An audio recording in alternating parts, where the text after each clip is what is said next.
Hello there. Welcome. It's Ben from No Bounds Digital. I'm so grateful that you are going to be spending the next better part of this hour here with me to learn about how to generate more and better leads with journey-based advertising.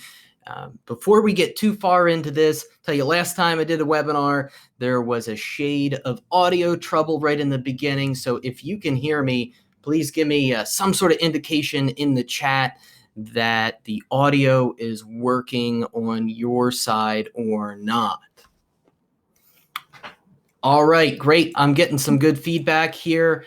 That's wonderful news. I hope you're excited to learn a little bit more about journey-based advertising. It's something that's near and dear to our hearts at No Bounds Digital. Let me talk a little bit about what we're going to cover here today. One is not going to go too crazy into it, but I want you to know a little bit about me, a little bit about No Bounds Digital, just so that you realize that, hey, we didn't just start this 24 hours ago. We've been doing this, honing our craft, have something to offer of value to you and your organization as part of this webinar. Why journey-based advertising? What benefits does it have for your business, for your enterprise? But then we're going to get into the stuff that I get really excited about, which is how to roll up your sleeves and get to work and do the real practical things that are going to get you on the journey, to journey-based advertising. All right, that's my only corny joke, I swear, for the entire webinar. Right? Well, you know what? Maybe I shouldn't promise that. I've been known to say a corny joke or two. All right. So again, let's get into this here. A little bit about me. No Bounds Digital, we are a platinum HubSpot agency. If it happens in HubSpot, if HubSpot can do it, we can do it. Really proud of our team and our capabilities there. And we have been doing inbound marketing for, more than half a decade now. I've been using HubSpot personally for 8 or 9 years. And the reason why I talk about HubSpot here on a paid advertising webinar is that when I first started going to inbound, you had to sort of wink, wink, nod, nod, secretly tell people that you were running paid ads, because when you did, they looked at you like you had two heads. Paid ads wasn't something that was aligned with the inbound marketing methodology, was aligned with this philosophy that you could draw people in to your enterprise and generate leads that way and nurture them from that point. There was something that was disruptive, that was antithetical to what inbound was about. But I can tell you that over time, we have adopted the philosophy behind inbound to be educational, to be helpful, to be minimally disruptive to our prospects' time, and have gotten great results from it by adopting those core principles to paid advertising. Now, let's get into maybe what you're doing if you are running paid ads right now, and you might be doing it very successfully, which is great. Kudos, good news for you. Happy that you are running decision phase campaigns. And that in and of itself might be a bit of a game changer to realize that in much of your other marketing, you're thinking about top, middle, bottom of the funnel, or awareness, consideration, and decision phases. But when it comes to paid ads, you don't conceive of your ads in that way. So chances are, if you did and you took a look, you would think, I'm running decision phase campaigns and decision campaign phase campaigns only, where you're asking for a consultation, where you're trying to get somebody to sign up for a free trial or actually exchange money for your products and services straight away. Now, how are you actually optimizing your campaigns? How are you getting additional ROI? Well, what you're doing is you're trying to reduce your cost per lead, or your cost per click, or your cost per acquisition, and you're doing that through a couple different possible ways. One is you might be increasing your quality score, trying to get better alignment between the keyword that you're bidding on in your ad and then the landing page experience. Or You're using some other paid advertising methods like single keyword ad groups so that everything's a little bit more tighter and better refined. All of those things are positive things that are going to help your ad campaigns.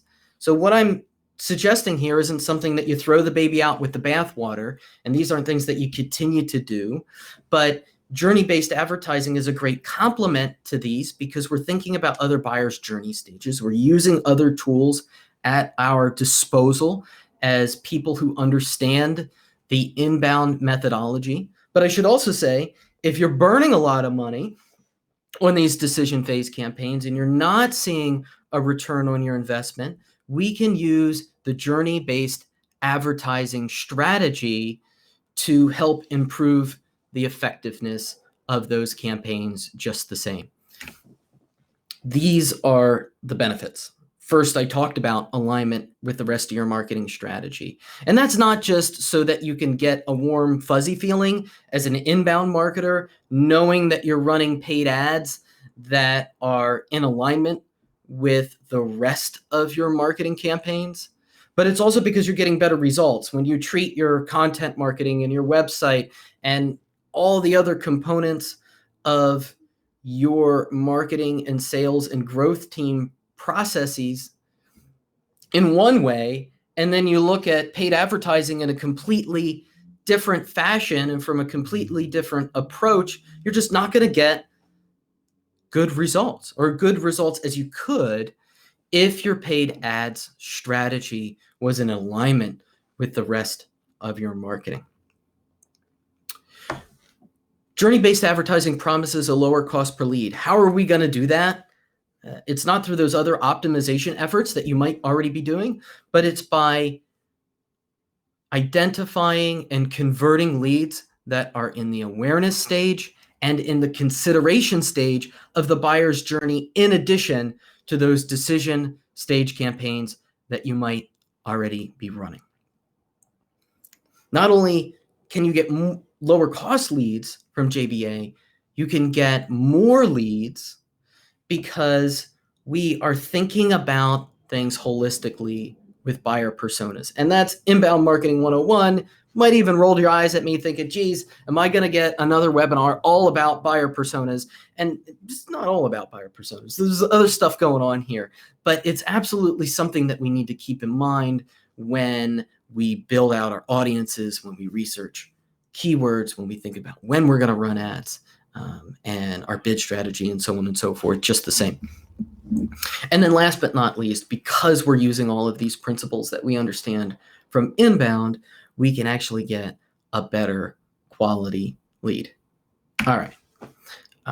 One of the first things that I want to tackle about journey-based advertising is probably the least exciting. And it could be, frankly, a real pain in the neck when you start doing it.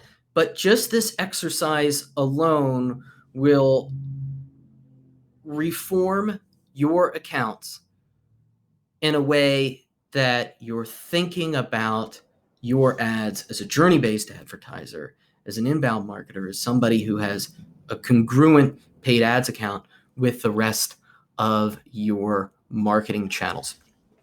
And that's to structure your campaigns and your ad groups in this way by considering the buyer's journey. Now, quick aside, I'm going to primarily say campaigns and ad groups, but this methodology is agnostic to the paid ads channel and platform that you might be using. So I'm typically going to use Google Ads vernacular. I'm going to typically use those words, but LinkedIn ads with campaign groups and campaigns, same thing. All right. You can skin this cat one of two ways in terms of your account structure. Frankly, I think whatever ends up being simplest for you is going to be the best. One is either by thinking about campaigns by buyer's journey stage, and then within them, looking at offers or products as your ad groups, or the reverse. Sort of depends how many products and offers you have, whether you're going to get a structure that's more or less unwieldy. So look at either one of those possible ways of structuring your campaigns. Doesn't need to be outrageously organized or attractive to start, but just mark them. Take a look at the campaigns that you have running and see, I'm asking someone to sign up for a consultation here. So that's a decision phase offer. Or I'm leading them to my how-to guide, the ultimate guide to widgets. Perfect.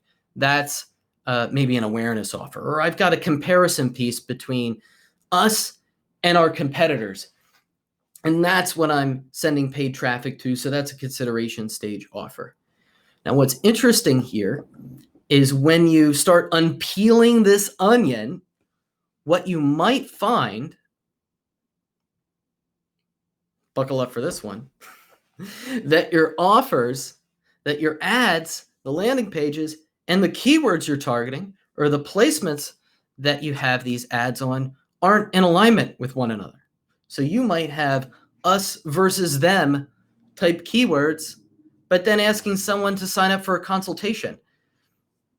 And so just by going through this process, you might find that there's misalignment between keywords that you're bidding on, your ads and your landing page and your offer. And so you're not getting the kind of results that you could be getting if you then put that into alignment.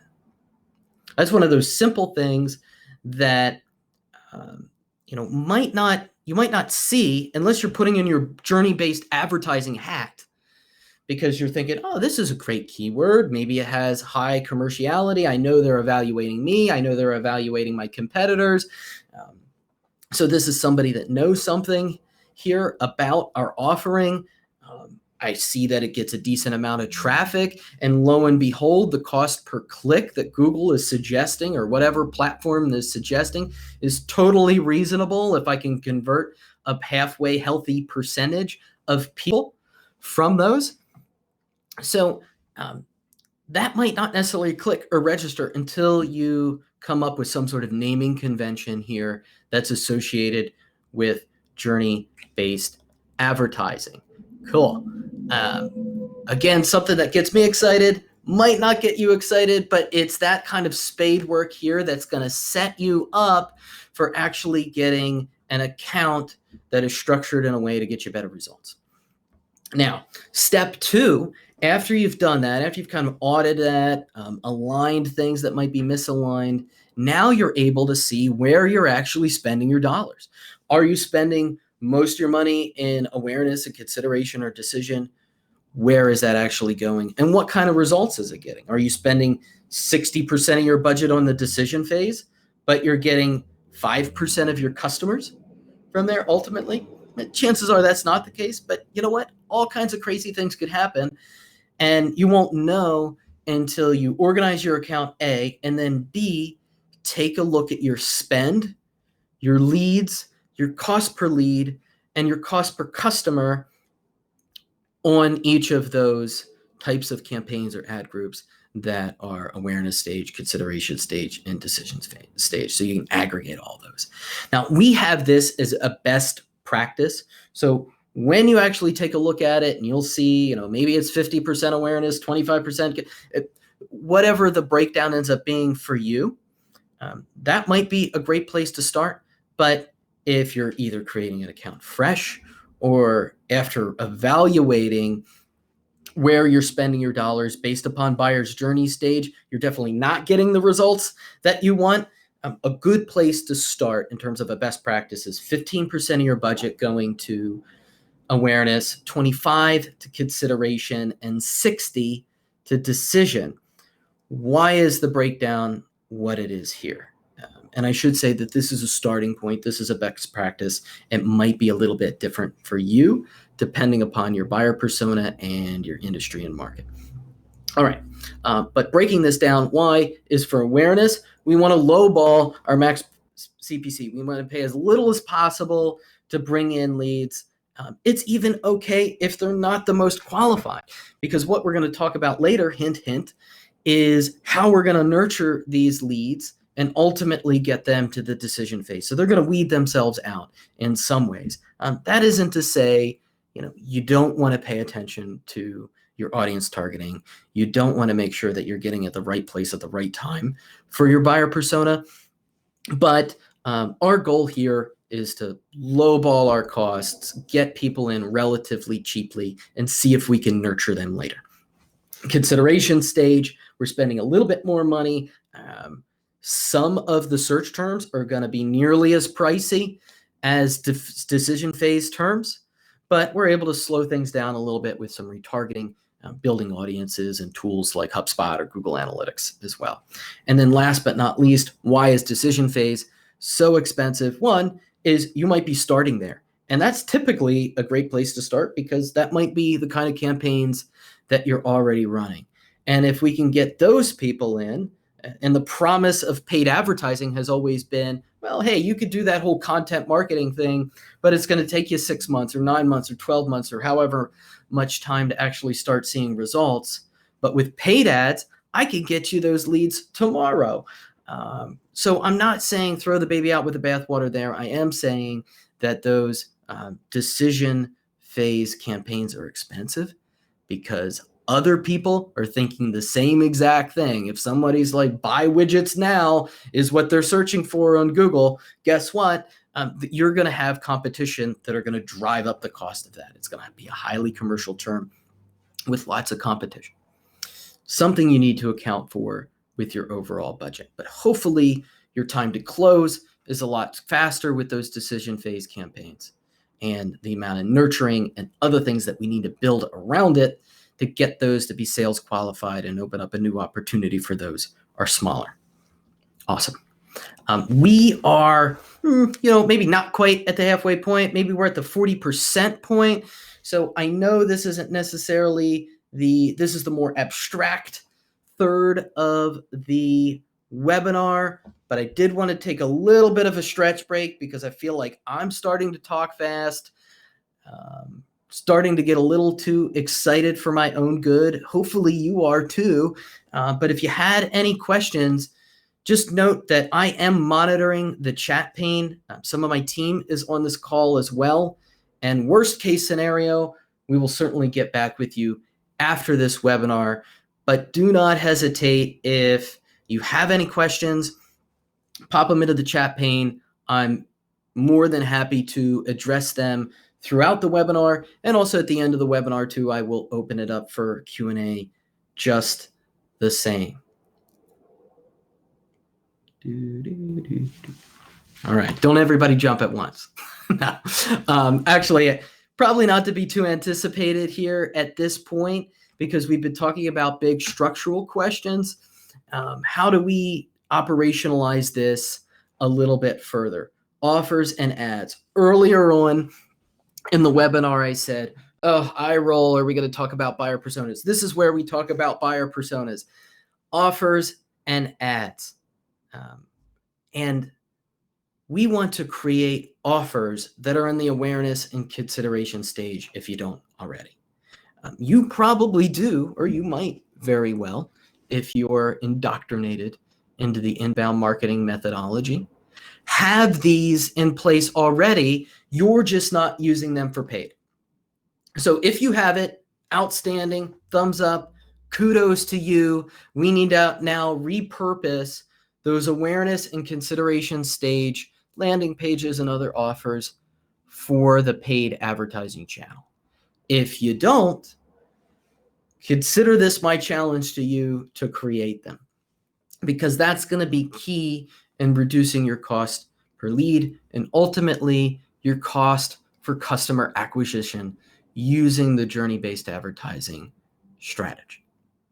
Consider your buyer personas when developing these ads. Got a couple that I want to show you here to talk about specifically some of the learnings that we had for these campaigns. Here on the top left is an ad that we sort of accidentally optimized for the buyer persona, and I'll explain what I mean here. So this was a display ad, mostly focusing in on awareness stage. These folks weren't necessarily aware that there were some changes coming that are going to add a high-risk population, a relatively expensive population, to Medicare Advantage plans. But this is a serious issue, an issue that this client can help them solve. We ran a split test based upon the aggressiveness of our language, for lack of a better word. Hey, this one's a little more high pressure, doom and gloom. All heck is gonna break loose here if you don't contact us immediately. And then we did something that was a little bit warmer, fuzzier, and then something in between. The funny thing is, our messaging really isn't what moved the needle one way or another. But what we found is when we analyzed this split test, what really made a difference was the size of the display ad. And why was that the case? Well, putting on my journey-based advertiser hat and thinking about our buyer persona, this is a relatively sophisticated group of people that we were running this ad to. So if we could put 5 or 6 words on a display ad, that just wasn't enough. It wasn't enough detail. It wasn't enough precision to get them to click. But when I was able to use some stats to reference what the population was specifically, and this is not that particular ad, reference what that population was specifically, and have some more meat on the bones on the display ad, that's when people actually converted. So what we learned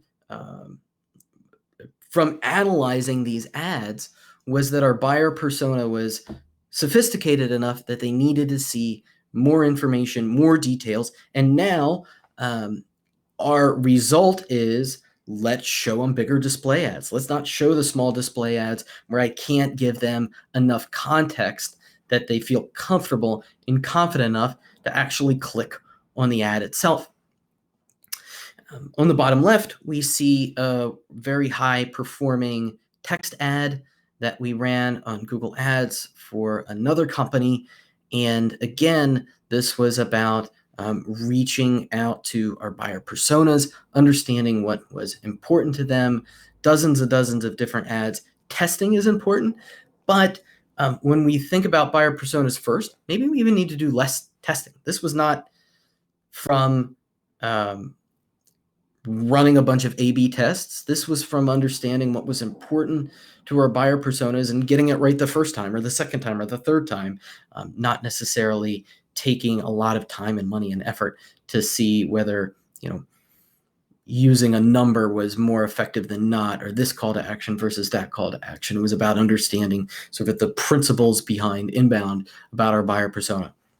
Now, on the right, this is a LinkedIn ad that we are currently running for a client who was getting leads from paid ads, but they weren't getting good leads. They were spending a lot of time kissing frogs and not a lot of time turning these leads into actual sales. And with a small team, they needed more of their leads to be qualified. So Nada on my team, shout out to Nada, I think she's on the call, on the webinar here, developed these ads and included different people. So you see one of them, we showed other demographic profiles of people as well. And we came up with a really tight audience that met their buyer persona just the same. So by tightening the audience and having a really strong ad that appealed to their needs, we were able to, in the last 90 days, have a 50% close rate on ads coming from paid. Now, I'll tell you, not a zillion people, not a million new leads here, but the leads that are coming in are absolutely qualified and are converting at a very high rate because we're thinking about this in terms of our journey-based advertising hat. All right, cool. So there's a couple examples, a couple learnings from using journey-based advertising in your offers and in your ads. Earlier, I talked about generating leads in the awareness and consideration stages in addition to the decision phase. So this is especially where for the content marketers on the webinar here, you could get super excited about this part because this is an area of journey-based advertising that you're going to be able to knock it out of the park for. We need to rely on content marketing and education for these awareness and consideration stage leads. Of course, if you have sent paid advertising leads to our friends over in sales and they say these leads are junk, they're not junk, they're just not qualified or nurtured. And conversely, this always boggles my mind. Sometimes in these decision phase campaigns, you get a lead and it doesn't make it to sales. It stays in your marketing tools, or it just stays in the marketing side of the house of HubSpot or whatnot without actually going to HubSpot Sales or Salesforce or whatever the world you're using in terms of your CRM. Well, let's think about this strategically. We're going to do a couple different things here. We are going to show drip emails to the awareness and consideration stage leads, and we're going to encourage those leads to take the next step to get them to raise their hands and say, hey, I'm not actually in the awareness stage anymore. I'm now in the consideration stage. In the same deal, we're going to get them to say, hey, I'm not in the consideration stage. I'm ready to talk to sales. Let's do this. Let's have a real conversation and sign on the dotted line. All right. For the visual people here, I'm going to move into this and show you what I mean. Now, this is Ben's aesthetic graphic design here. Thank the good Lord that there are other people on my team that have better design skills. But you know what? This should do the trick here for this webinar. All right. First, we've got paid. We've got that over there. It's what's actually driving people to our top of the funnel or our awareness stage offers. And then what we're going to do once somebody converts on that TOFU or awareness stage offer, and I'm kicking myself here because, of course, I said I did this graphic and I goofed up on this middle section here. So we'll have to go beyond the visual, and I'll tell you what I'm talking about when we get to the consideration stage. But after they convert on that awareness stage offer, we're going to get them into our marketing automation platform. And so we use HubSpot. If you don't use HubSpot, you probably should. But whatever you use, good for you. We're going to get them in there, and then we're going to show them drip emails. And what we're going to do at this point is we're going to talk about some benefits. We're going to talk about benefits in each of those 3 emails. And we're also going to hearken back to what they actually converted on in that awareness stage offer. So here it is. You signed up for the ultimate guide to widgets. Awesome. Now we're going to get several emails that are going to reference that guide, going to have some educational component to it. But here's the secret sauce, how we're actually going to nurture them in an automated fashion and qualify them so that we're actually turning that paid lead that isn't ready to buy into somebody that is. Each of those emails is going to have a consideration stage call to action. So maybe it's a case study, maybe it's a comparison guide, whatever it is, you're going to have these awareness stage emails, and then they have an opportunity to click on that consideration stage offer. Don't need to gate it. We already know who they are. They're already getting those emails. They're already in our CRM. They're already in our marketing automation platform. Cool. They click on that. They see the case study. They see the comparison guide, et cetera, et cetera. They see the recorded webinar, whatnot.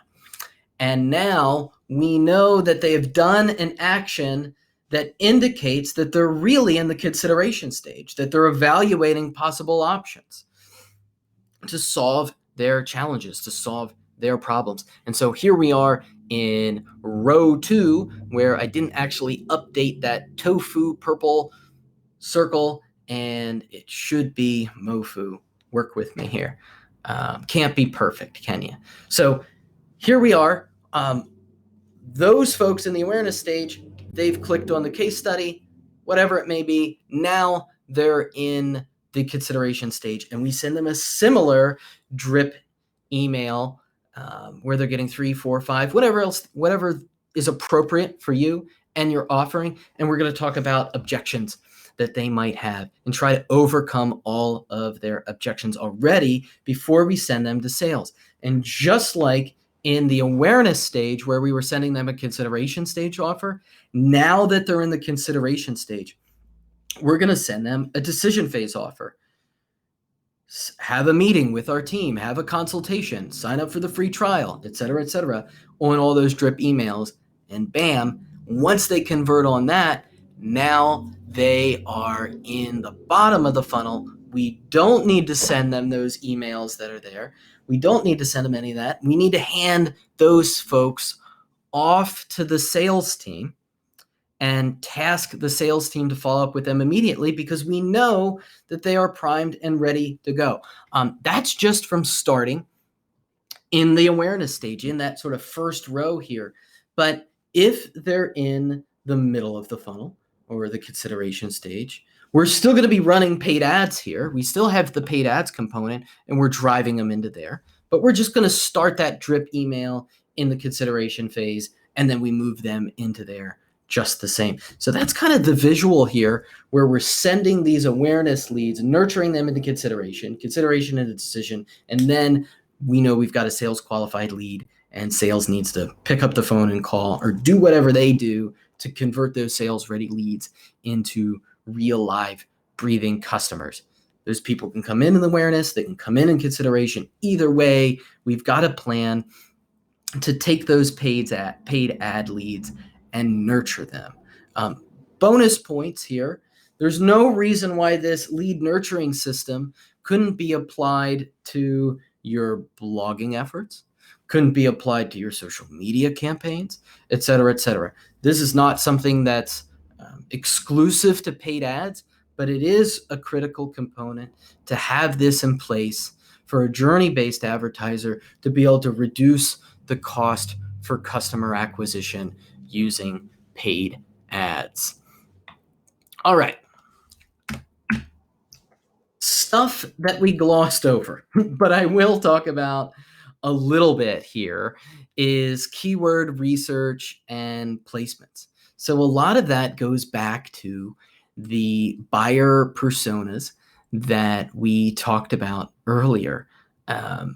Use empathy maps, which is a tool that I'll link to at the end of this webinar. Use your buyer personas and then mine them. So if you haven't looked at your buyer personas you've created in a long time, dust off that document, pull out those keywords, run those keywords through display to keyword planner inside of Google Ads, run variants of them through a tool. Like if you go to mergewords.com, you can take different synonymous words, pull them together, run that again through your Google's Ads tool, see what's actually getting some volume, and see where you actually want to be bidding on. So again, like I said, don't throw the baby out with the bathwater. If you are optimizing for keywords and trying to get high quality scores like you should to be able to reduce your cost for lead, optimize cost per click, optimizing that way, do that, do all that work, but start from your buyer persona because you might find keywords that just didn't click when you weren't organizing your account structure based upon the buyer's journey stages, or you weren't thinking about your buyer persona and what offers and interests that they might have at different buyer's journey stages.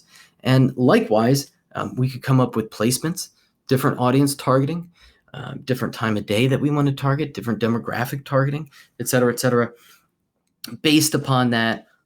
Pool your customers from HubSpot or other tools, come up with an audience inside HubSpot or Google Analytics, et cetera, and then use things like lookalike capabilities inside of Facebook to be able to show to similar audiences. A word of caution there, make sure that your ads work first, and then you can think about how you scale with using tools like lookalikes. That's if you have enough people to begin with, really get some good learning there, but then that's a great opportunity to scale. Audience targeting, we talked about that as well. Testing, I mentioned about an accidental buyer's persona test that we did, but don't be accidental about it. Be strategic and thoughtful here. Maybe you show a couple different ads based upon your 2 or 3 buyer personas and see which one really resonates on the paid channel versus the other. Also, reporting. Of course, we want to show ourselves and to the powers that be and your organizations whether this thing is working or not. Couple different tools that I suggest looking at is, of course, inside of the native ad platforms, inside of HubSpot, inside using a tool like Databox to pull this information together as well. What particular metrics or key performance indicators should we be looking at for journey-based ads? And of course, some of these things are super typical. You want to look at your cost per lead. You want to look at your cost for customer acquisition. But here are some things that you might not be looking at that I think are critical here. The time that it takes to convert a lead into customer and by buyer's journey stage. So go back to your ads, see where your awareness stage leads are converting and how long they take to turn into a customer. And same thing with consideration stage, and same thing with decision phase. You should find that your decision phase leads are converting. I tell you, it's still nice weather here. So if you heard that motorcycle, they're still pumped while there's a couple days of nice weather. So the decision phase leads should convert more quickly than the consideration than should the awareness inside the paid channel. Makes sense. Then you can tinker with your drip emails to improve that time and get those to convert a little bit faster so that you get a little bit of the promise of paid, of quick leads and quick sales at the same time of getting a lower cost per lead as well. Other things to think about in terms of key metrics for journey-based ads, in addition to that, are going back to this piece of the puzzle, where you're allocating your budget, what's optimized there. And so you can report on that just the same inside of your journey-based advertising strategy. What's this little emoji that I have down here for you? That is a book. I have been writing a book for longer than I would like to admit, but we are in process of writing the book on journey-based advertising. So once that comes out, I will certainly let you know when that's complete. I'd say I'm about halfway done at this point. Hope to launch something, say Q2 of 2021. So mark your calendars. 9 months from now, there might be a book that really pulls all this stuff together. But what can you do in the meantime? You could do a couple different things. One is implement some of the things that we talked about in this webinar. Naming conventions. They don't necessarily need to be exactly what I showed you there. They are relatively simple naming conventions there. And I wanted to start with that because depending upon the complexity of your campaigns, that might be all you need. Review the spend on your campaigns by stage. Make sure that that makes sense based upon the kind of leads that you're bringing in and the money that you're spending for those leads by buyer's journey stage. Ensure that you have lead nurturing in place for awareness and consideration stage leads. You need to make sure that they're sales qualified so that our friends over on the sales side of the growth team are pumped to get your paid advertising leads because we spent a little bit of quality time and TLC nurturing them. One of the things that I had alluded to earlier, but I never gave the punchline, was so many times I see decision phase campaigns where those leads don't go directly to sales. If you're asking for a decision phase ad campaign offer, they need to go to sales ASAP. They don't need additional nurturing. They might need some sales automation. They might need a sequence or a cadence, depending upon whether you're using HubSpot or SalesLoft or other tools like that, whatever verbiage you use there. But sales needs to know about them ASAP and pick up the phone and call if it's appropriate to do so. Get the full checklist here. So everything that we talked about and a couple other things that I didn't talk about are here. I had to add a little mystery to the offer, right? At noboundsdigital.com/JBA-check. If you go there, that's a quick landing page. In exchange for your contact information, you will get this checklist here to give you these practical advice. Some of the things that we talked about here, a couple other things as well. You could start checking these check boxes today. So much of what we said here is not rocket science. It just takes a little bit of roll up your sleeves and quality time here to organize your accounts in a way that makes most sense. Now, if some of this sounded like Greek to you, or you're just new to paid ads, or this is just something that you want to invest the kind of time in, hey, you can always just contact us. This is I covered up my phone number, darn it. My phone number is down there, 717-884-9789. Our contact us page is just noboundsdigital.com/contact us. Happy to set up a call with you as well to talk about your paid advertising accounts, walk through them with you, or if we're starting fresh, what your goals are for paid ads. But I want to hear some more from you. Any questions having heard this content at this point?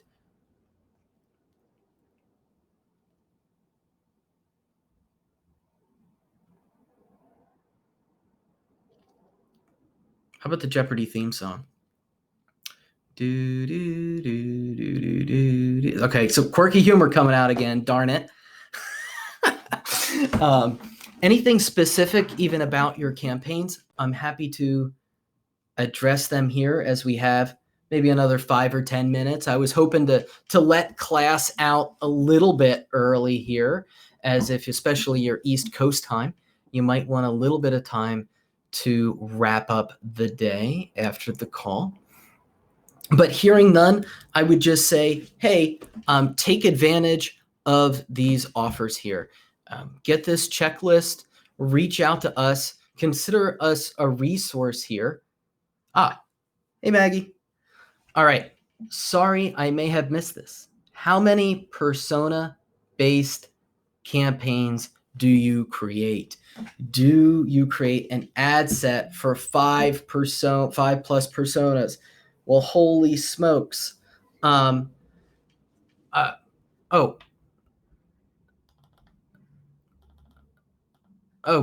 And so, Chantel, if you would be so kind as to just put that straight in the chat pane, I might not be tech savvy enough to make it over to the question section.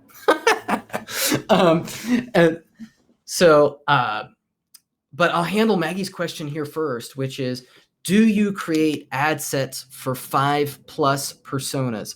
So I think just in general, start small here. That's really overwhelming to do 5+ personas, but create it for 1 or 2 of your key personas and then go from there. But to your point, it's not a bad idea to do so. Now, you can make your life a little bit simpler is if you have a platform, and I reference HubSpot because darn it, that's what I know. HubSpot has a great feature called Smart Content, where I could show different content to different people that are on different lists, have different life cycle stages, et cetera, et cetera. So you can use that to make life a little bit simpler for you as well in that process. The other thing that you really want to be careful about, and that one of the obstacles to journey-based advertising is you might have 5 different personas, but that doesn't mean that 2 of them aren't on the same website that they go to as the authority of their industry. Or you might have 2 or 3 different personas that search for the same keyword. And so how do you handle that? Well, some of this is a little bit of art and some of it's a little bit of science there. And so when we have these conflicts, we either need to put a couple different ads and offers out into the wild and see which persona resonates better with the paid advertising channel and run with that one versus the other one, or do some changes to our bid strategy to make sure that this persona versus that persona are still driving leads at a relatively reasonable cost per acquisition. So great question.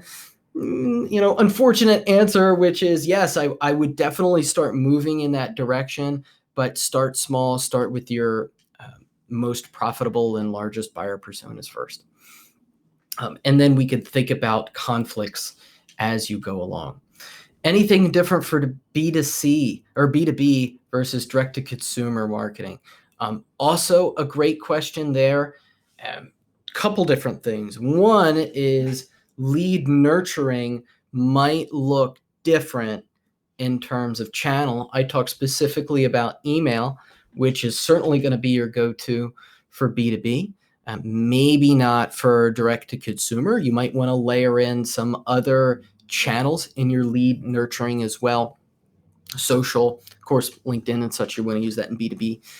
But direct-to-consumer, there might be some other channels that you want to include inside of your lead nurturing process. Also, just in general, thinking about B2B versus D2C and the sales cycle, the more considered your process is, the more complicated that lead nurturing is going to be. So if you're selling iPhone cases direct to consumer B2C, hey, that isn't necessarily, we don't need all of that lead nurturing. We need a couple little quick things, move them along, and get them ready to purchase in a matter of minutes or hours, not days and weeks. Now, even in a larger context where we're talking about healthcare B2C versus B2B or IT, things that are still take involvement and time, there are other considerations here. One is just to be really clear cut in terms of where you're advertising and how you're advertising. I would look at splitting up your campaigns between B2B and B2C and D2C as well. Direct-to-consumer campaigns should be separate, especially if you're in a regulated industry. We want to make sure that some of those are compliant and some of those are not, or some of them have higher compliance burdens versus not. And so you want to make sure that you're accounting for that. The easiest way to do that is keep those folks super, super separate in terms of your messaging and your campaigns just the same. Cool. Nada, who I had mentioned earlier, wanted to chime in. I just wanted to emphasize that testing is crucial. For example, in LinkedIn ads that you showed Ben, we tested showing a person who looks like an attorney versus a person who looks like a doctor to see what would resonate better. An attorney resonated better, no matter that people were looking for medical specialties. Good point. Thanks, Nada. And certainly I don't want to come across as like Moses with the tablets here. There are lots of points that we didn't cover, that we either didn't have time to cover, that my team knows that I don't know, that I know that my team don't know, that you know as other practitioners of paid ads that we don't know as well.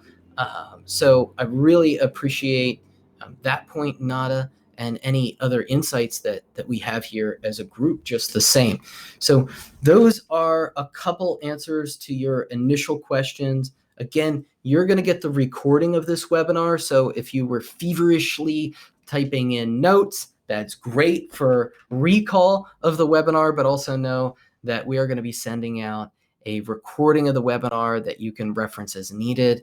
Definitely get that checklist because that's an easy way to get started here with some of the things that we had talked about on this call. And again, if you've got any other questions or we can be of service to you in any other way, don't hesitate to contact us and we can set up a no obligation call to take a look at your existing campaigns or your goals for paid ads in general. Thank you again for spending so much time with me and learning about journey-based advertising, this is a strategy that can complement what you're doing as an inbound marketer, can complement what you're doing as somebody who might already be running paid ads. Wish you the best of luck, and I look forward to seeing what you could do with the JB Ads strategy. Thanks again. Bye-bye.